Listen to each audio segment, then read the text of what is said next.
So in this episode, a new paper says the evidence that testosterone helps your orgasm is limited. 8,480 women, 4 landmark trials, and the highest evidence grade in medicine says that paper, girl, it got it wrong. Sexy After 50.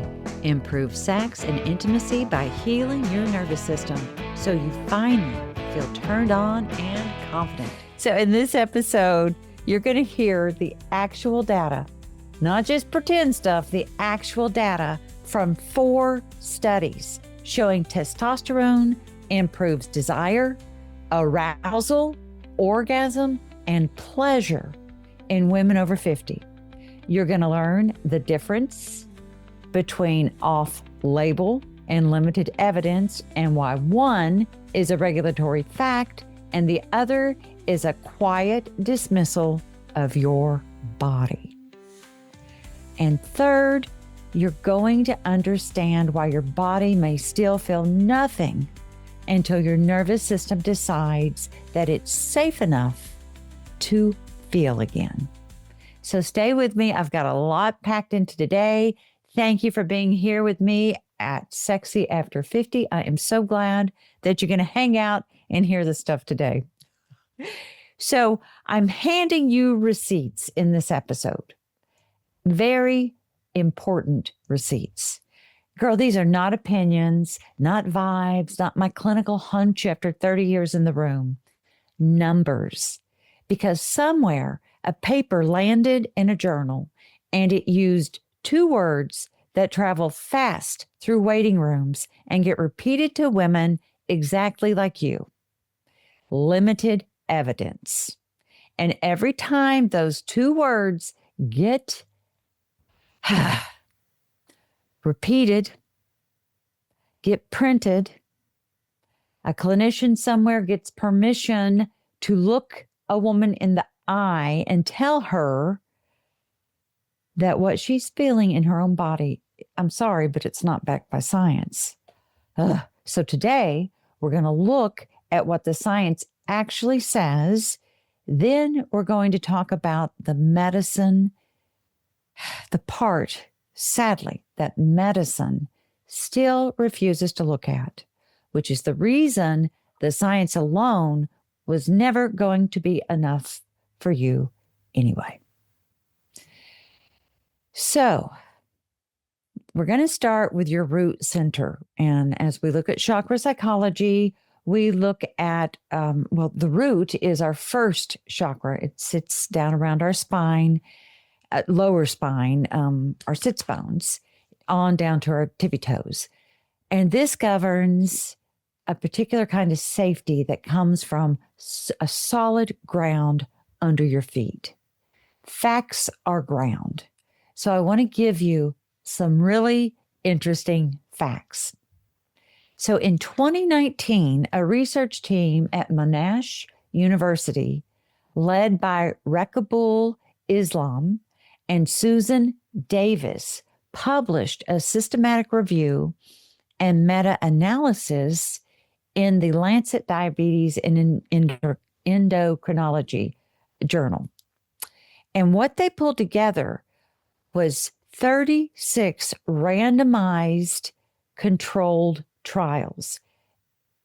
Get this, it's not a small N. We've got 8,480 women. This is not one study with a small sample and a hopeful author. Been there, done that. This is a whole body of evidence stacked and weighed. And what they found was that compared to placebo, testosterone significantly improved sexual desire, arousal, orgasm, pleasure, responsiveness, and self-image. Wow. And get this, y'all, it reduced sexual distress. Wow. Not one of those outcomes All of them. All of them. Testosterone significantly improved. I'm going to say it again. Sexual desire, arousal, orgasm, pleasure, responsiveness, self-image, and reduced sexual distress. Wow. So we're going to take a little time trip back to the year 2000. Oh, it was a good year. I didn't even worry about wrinkles back then. Oh, and Jan Schifrin publishes in the New England Journal of Medicine. She publishes about women who had lost ovarian testosterone through surgery. I was one of those. Women whose sexual function scores sat at 52% of the normal range. On the higher testosterone dose, those scores climbed to 81%. Placebo, interestingly, climbed to 72%. And I want you to hear me include that number because I'm not going to do to you what they do to us. The point is the testosterone group went further, significantly further, and the domains that moved the most were frequency of sexual activity and pleasure and orgasm. So then in 2008, the New England Journal of Medicine again published a trial led by Susan Davis. 814 women. It's a big N. We're lucky to get that many people in our research. But the testosterone patch roughly tripled the increase in satisfying sexual events. And this was compared to placebo alongside real gains in desire, arousal, orgasm, and pleasure. So the authors called the absolute size modest, and honest researchers do that. So hold on to that word modest, because we're going to be coming back to it, because modest and limited are not the same word. And the difference between them, girl, that's this whole episode. So let's hop back to a chakra. And we're going to look at the solar plexus. This is right between your ribs, that soft area on your belly there, upper belly. And y'all know, if you've listened to the podcast a hot minute, that that's where your power lives. It's also where you feel it in your body when someone with authority makes you doubt what you know. That hot, kind of sinking, second-guessing feeling, that's your solar plexus getting overruled. So I want to hand you back your power with one distinction. In 2019, the leading menopause and sexual medicine societies in the world convened and issued the Global Consensus Position Statement on testosterone therapy for us gals. 10 international bodies, and they graded the evidence for testosterone improving sexual function in postmenopausal woman with low desire as level 1, grade A. In medicine, there is no higher tier. Level 1, grade A is the same grade of evidence we use to justify treatments these are treatments that no one thinks twice about. We just think, well, hell yeah, it's approved. So now here's the sleight of hand. There is no testosterone product approved by the FDA for women in the United States. You heard me right. That is true. Prescribing it means using a male formulation off-label or a compounded version. Also true. And those are real regulatory facts. But watch what happens next. Off-label gets quietly swapped for limited evidence. not FDA approved, get swapped for unproven. And those swaps are not honest. There's no approved product because no company took a small market through an expensive approval process. That is a business decision. It is a market failure. It is not a verdict on whether the hormone works in your body. The evidence is grade A. The shelf, the shelf is empty. There are two completely different sentences. And every time someone blurs them together, a woman gets sent home believing her desire, it's a personal failing, instead of it being an underserved market. So, with that big cliffhanger, I want to do a quick commercial. So imagine some music going, and I'm just going to pause because I know some of you are feeling two things at once right now: vindicated and still stuck, because being told the science does not automatically make your body feel it. That gap between the evidence and the experience is exactly the thing I've been building for y'all. It's called Alive, and it's 28 days guided with me to rebuild your capacity for pleasure, presence, and desire. And we're doing it from the inside. And it's not to fix you. We don't fix stuff because you're not broken. It's to reopen the door. I'm not going to sell you in the middle of your own homecoming. I'm just going to let you be curious about it. Alive. It's coming in August, and I just invite you to sit with that. Okay, so back to our program.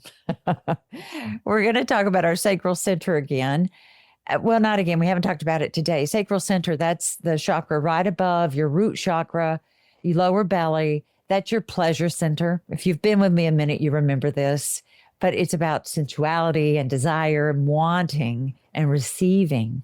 So let me tell you what testosterone is actually doing down there and up in your brain, because it is more beautiful than most doctors are going to ever explain. Okay. Testosterone is not just a sex drive chemical you top up like oil in a car. It feeds a system in the brain that neuroscientist, and she's been on the program before, and we enjoy her, Jacques Panksepp, he named the seeking system. And seeking is the engine of wanting itself. Seeking, man, that's that curiosity and anticipation, the lean toward what you're seeking. It runs on dopamine. And in 2025, research in Nature Neuroscience mapped how ovarian hormone signaling and dopamine, get this, they talk to each other in the circuits that drive motivation. Testosterone is upstream of that conversation. When it declines, the volume on wanting itself can drop.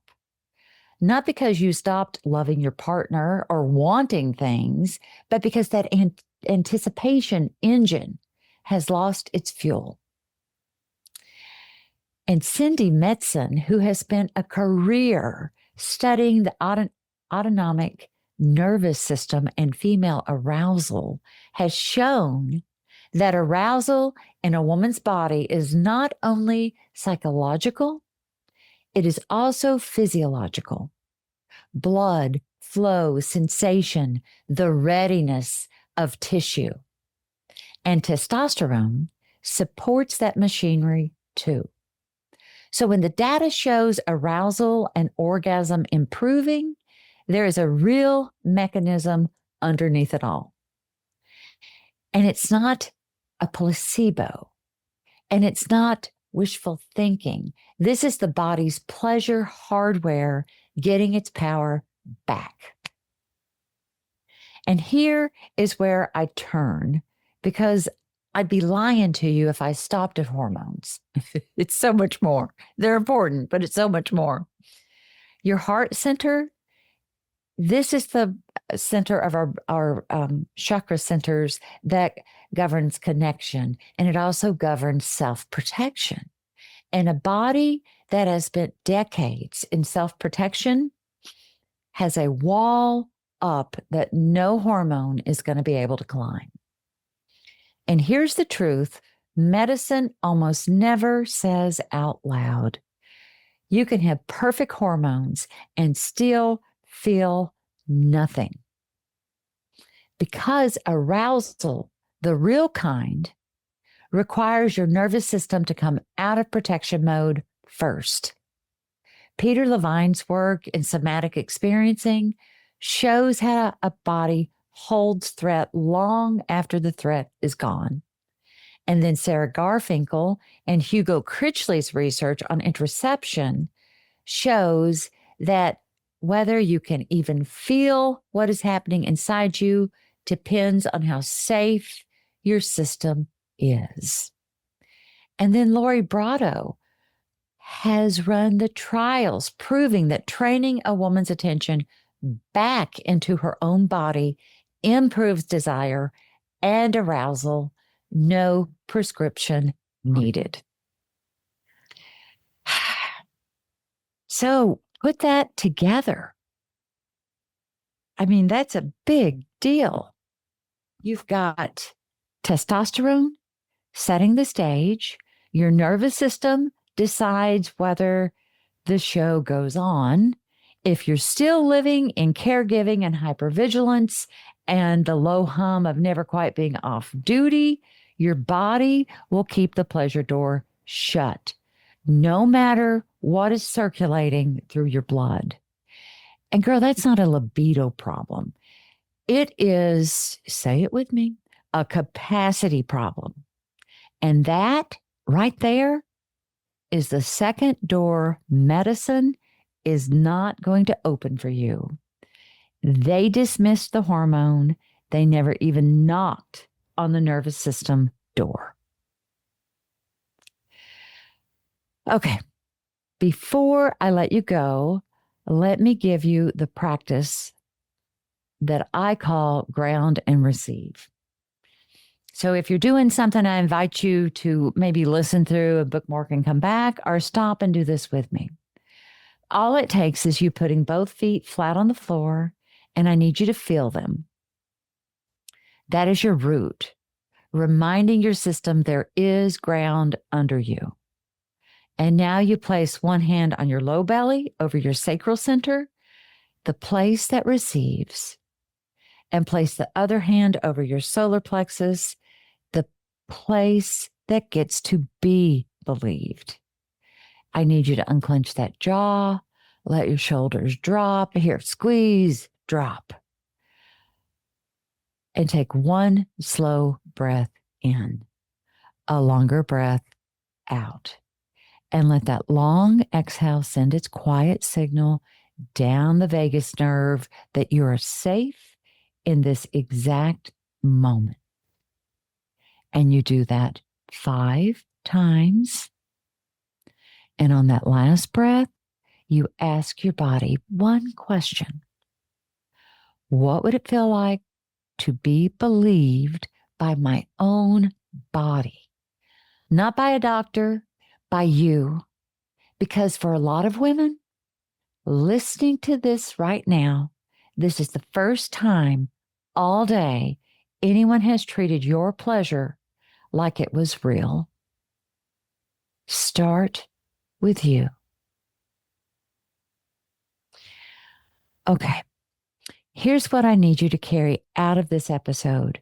First, the evidence that testosterone improves desire, arousal, orgasm, and pleasure in women over 50 is level 1, grade A, the highest tier in medicine, drawn from thousands of women across dozens of trials. Second, off-label and not FDA approved are regulatory facts about an empty shelf, and they are not the same as limited evidence. And anyone who blurs them is dismissing you, not informing you. Third, hormones set the stage, and your nervous system runs the show, which is why the whole story includes both receipts and the reboot. Girl, you're not broken. Your desire, it went underground and it's waiting for safety, and you're allowed to bring it back. If any of this hit home, go grab my book over on Amazon or my website, Are We Going to Have Sex or What? It walks you through all of this. I want you to have a beautiful day, and I will talk to you in a few days. Sexy After 50. Improve sex and intimacy by healing your nervous system so you finally feel turned on and confident.